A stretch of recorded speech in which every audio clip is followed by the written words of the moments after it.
My MIL tried to force me to sign custody of my future baby boy over because I stole her son. Her meltdown was legendary when we revealed the gender. My mother-in-law Diane had this whole theory about how I stole her son from her.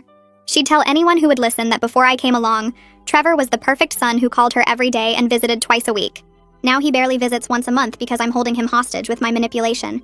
The first time she brought up her solution was at a family barbecue 3 months after our wedding. She pulled me aside while Trevor was helping his dad with the grill and said, "I've been thinking about how to make this fair. When you have a son, he'll be mine to raise. You took my boy, so you owe me another one." I actually laughed because I thought she was joking, but her face stayed completely serious. I already talked to my lawyer friend about grandparent rights. We can make it official. She kept bringing it up constantly after that. Every single family gathering, she'd mention her future grandson and how she was already planning his nursery in her house. She bought boy clothes and stored them in what she called his room. She'd introduce me to people as the woman who stole her son, but would make it right by giving her a grandson. Trevor thought his mom was just being weird and going through some phase. He'd tell her to stop, but then she'd cry about how I turned him against her and how she had nothing left to live for. So he'd back down and tell me to just ignore her, because she didn't really mean it. She absolutely meant it. Diane started sending me articles about pregnancy nutrition and prenatal vitamins. She signed me up for fertility clinic newsletters without asking. She'd loudly ask about my period at family dinners to track if I might be pregnant. When I said that was inappropriate, she said tracking her grandson's arrival was her right as the future primary caregiver.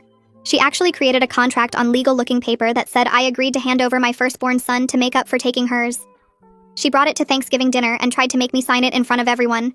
When I refused, she started sobbing about how I was destroying her life twice, first by stealing Trevor and now by denying her a replacement son. Things escalated when she found out I was actually pregnant. Trevor had wanted to wait to tell people, but someone from my job saw us at the ultrasound place and word got back to Diane somehow. She showed up at our house at 10 at night with a minivan full of baby stuff, all of it blue. "I knew you were hiding my baby from me," she said, trying to push past me with an armload of boy clothes. When I told her we didn't know the gender yet, she said she had prayed for a boy, and God wouldn't betray her like we had. She started coming to all my doctor appointments without being invited. She'd just show up and tell the staff she was the primary guardian preparing to take custody. She told my actual doctor that I was just a surrogate carrying her son's baby for her. The medical staff had to call security twice because she kept insisting she had legal rights to be in the room. She joined pregnancy groups online pretending to be pregnant herself, posting about how her surrogate was being difficult, and asking for advice on getting custody of the baby immediately after birth. The climax came at my baby shower. She sent out invitations that said, "Celebrating Diane's new son," with no mention of me at all. The decorations were all pictures of Trevor as a baby with signs saying, "Getting my baby back," and "My second chance." She'd set up 2 gift tables, one labeled Diane's baby, and one labeled the surrogate. When guests arrived, she thanked them for supporting her journey to motherhood again. She kept referring to me as the vessel and herself as the real mother.